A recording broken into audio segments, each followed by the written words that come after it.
A boy who wasn't even supposed to be on the plane ended up being the only one who could save it. And no one believed him until it was almost too late. The airport was loud, busy, and full of people who looked like they had somewhere important to be. But not everyone there belonged. Near the edge of the departure gates, just before security, stood a skinny boy in a faded shirt and worn-out slippers. His name was Kabir. He looked about 13, maybe younger. He wasn't a passenger. He wasn't staff. He was just there. Kabir spent his days around the airport parking lot, helping travelers carry bags, wiping windshields for small tips, and sometimes selling bottled water. It wasn't much, but it helped him and his mother get by. But Kabir didn't care much about money. He cared about planes. Every time one roared down the runway, he would stop whatever he was doing and listen. Not just hear. Listen. To most people, it was just noise. To Kabir, it was a language. His father used to work as a ground technician before he passed away.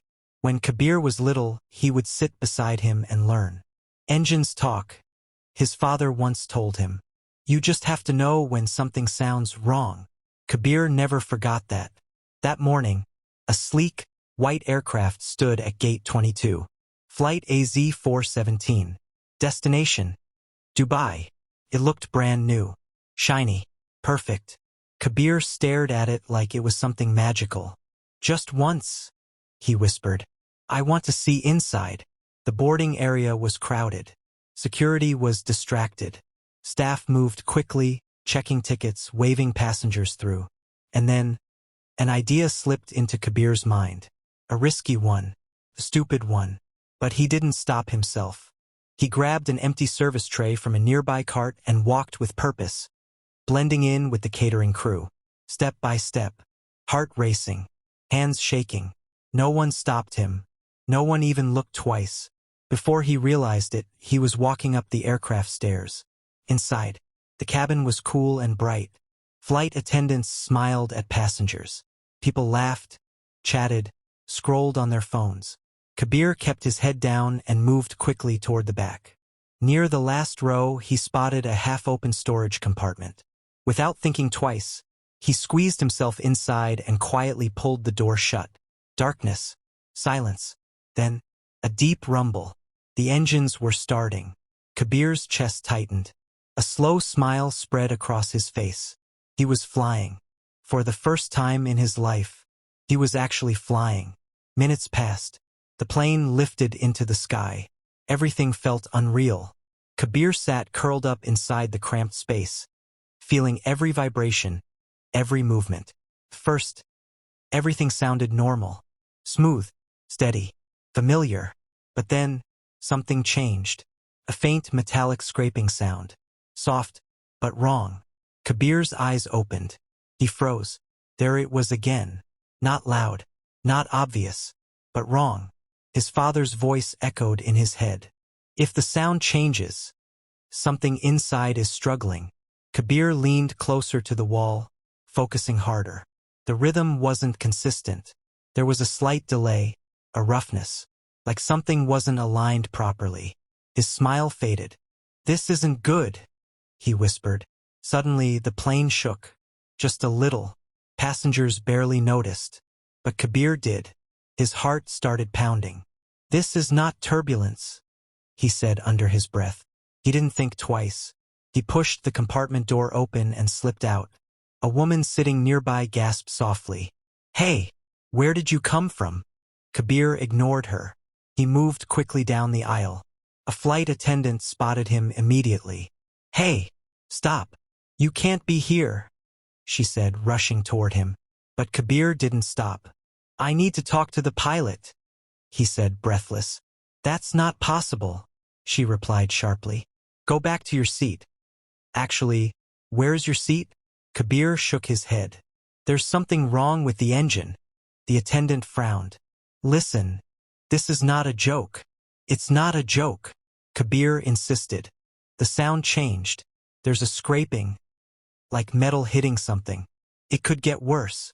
She stared at him. For a moment, she hesitated. But then, another shake. Stronger this time. Passengers looked around nervously. The cabin lights flickered for a split second. Now even the attendant's expression changed. The captain's voice came over the speaker. "Ladies and gentlemen, please remain calm. We are experiencing minor technical vibrations." Minor. Kabir knew it wasn't minor. He turned to the attendant again. "Please, if it gets worse, the engine could fail." "You're just a kid," she said, but her voice wasn't as confident anymore. "I know," Kabir replied, "but I know that sound." Another jolt hit the plane. This time people screamed.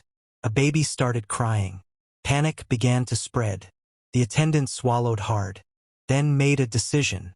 "Stay here," she said, grabbing the intercom. "Captain, we have a situation in the cabin." And a boy claiming there's an engine issue. A pause. Then a firm voice replied, "Secure the cabin. We're handling it." Kabir shook his head. "They won't understand in time." Before anyone could stop him, he broke free and ran toward the cockpit. "Stop him!" someone shouted, but it was too late. Kabir reached the cockpit door and started banging. "Sir, please, listen to me." Inside, the pilots exchanged glances. "What is going on out there?" one muttered. Kabir shouted again. "The right engine, the compressor section. Something is misaligned. It's causing uneven vibration." Silence. The pilots froze. That wasn't something a random kid would say. The captain slowly unlocked the door. Just slightly. Kabir pushed his face closer. "I'm not lying," he said, breathing heavily.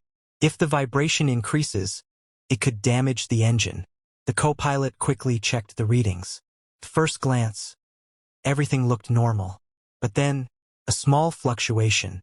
Easy to miss, but real. The captain's expression changed. "Run a deeper diagnostic," he said. Seconds felt like hours. Then, "There's an imbalance," the co-pilot confirmed quietly. The captain's jaw tightened. Kabir was right. The situation became serious. Fast. The captain made the call. "Prepare for an emergency landing." The cabin crew moved quickly. Passengers were instructed to brace. Fear filled the air. Kabir stood quietly near the cockpit, watching everything unfold. The same people who ignored him now depended on him. The landing was rough, but safe. The plane touched down with a loud screech. Emergency vehicles rushed toward it. Passengers clapped. Some cried. Some just sat there in shock. They were alive. Minutes later, engineers inspected the engine. The verdict? A developing fault in the compressor section. If left unchecked, could have caused serious failure mid-air. Kabir stood outside the plane, unsure of what to do. A man approached him. "The captain. You saved everyone on that flight," he said. Kabir looked down. "I just heard something wrong." The captain smiled softly. "That's not just anything." He placed a hand on Kabir's shoulder. "Where did you learn that?" Kabir hesitated. "My father. He used to work with engines." The captain nodded. "He'd be proud of you." For the first time that day, Kabir smiled. Not because he flew, but because he was seen. Sometimes the person no one notices is the one who sees everything clearly. And sometimes, all it takes is one voice brave enough to speak up, to save hundreds of lives.